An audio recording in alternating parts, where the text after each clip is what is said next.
আসসালামু আলাইকুম ওয়া রাহমাতুল্লাহি ওয়া বারাকাতুহু। আলহামদুলিল্লাহ ওয়াসসালাতু ওয়াসসালামু আলা রাসূলিল্লাহ ওয়া আলা আলিহি ওয়া আসহাবিহি আজমাইন। আউযু বিল্লাহি মিনাশ শাইতানির রাজীম। বিসমিল্লাহির রাহমানির রাহিম।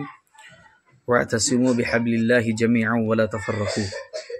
ওয়া ক্বালা ফী মাওদি'in আখার আল্লাযীনা আমানু ওয়া লাম ইয়ালবিসু ঈমানাহুম বিযুলমিন উলাইকা লাহুমুল আমনু ওয়া হুম মুহতাদুন।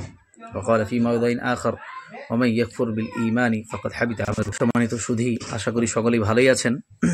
আমাদের সমাজে আহলে হাদিসদের মধ্যেও হোক বা হানাফি ভাইদের মধ্যেও হোক, একটা প্রশ্ন খুব প্রচলিত যে আমাদের মধ্যে একতা কেন গড়ে উঠছে না, আমরা সবাই এক কেন হতে পারছি না।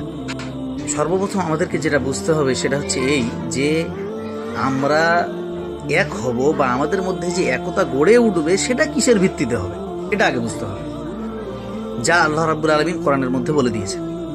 ওয়া'তাসিমু বিহাবলিল্লাহি জামিআন ওয়া লা তাফাররাকু, যে আল্লাহর রজ্জু, আল্লাহর রশ্মি কি করতে হবে, মজবুতের সহিত ধরতে হবে। ওয়া লা তাফাররাকু, এবং আল্লাহ তাআলা বলেছেন যে কি, বিভেদ করিও না, সৃষ্টি করিও না, বিভিন্ন দলে বিভক্ত হয়ে যেও না, বিভিন্ন মতে বিভিন্ন পথে চলে যেও না। তো আমরা একত্রিত হব, এক হব কিসের ভিত্তিতে? কোরআন এবং সুন্নাহের ভিত্তিতে, সহি আকীদার ভিত্তিতে, তাওহীদের ভিত্তিতে আমরা এক হব। হ্যাঁ, জাল জয়ীফ যা বলছে, যে বলছে সবাই ঠিক, সবাই সঠিক, সবাই খালি মিলে এসে এক জায়গায় এক প্ল্যাটফর্মে দাঁড়িয়ে যায় আর আমরা ইসলামী রাষ্ট্র কায়েম করে দিই, এটা কোশ্চিন কালেও সম্ভব হবে না।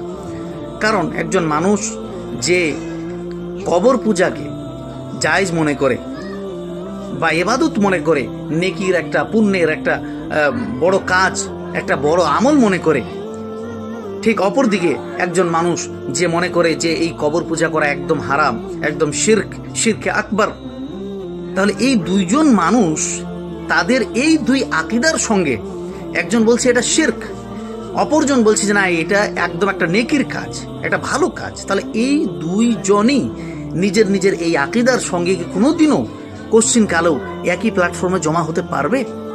কোনোদিনও হতে পারবে না। অতএব সর্বপ্রথম আমাদের এক হওয়ার যেটা মাপকাঠি হবে, যেই জিনিসের ভিত্তিতে আমরা এক হব, সেটা হতে হবে সহি আকীদা, কোরআন এবং সুন্নাহ এবং তাওহীদ। তবেই আমরা সকলেই এক হতে পারবো, আমাদের মধ্যে একতা গড়ে উঠবে, আমরা ঐক্যবদ্ধ হতে পারবো।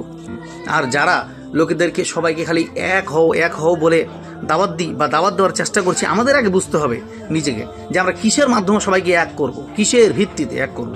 অতএব শেষে আল্লাহ রাব্বুল আলামিনের কাছে দোয়া করি, আল্লাহ তাআলা আমাদেরকে যেন বোঝার সঙ্গে সঙ্গে আমল করার তৌফিক দান করেন। আমিন। আসসালামু আলাইকুম ওয়া রাহমাতুল্লাহ।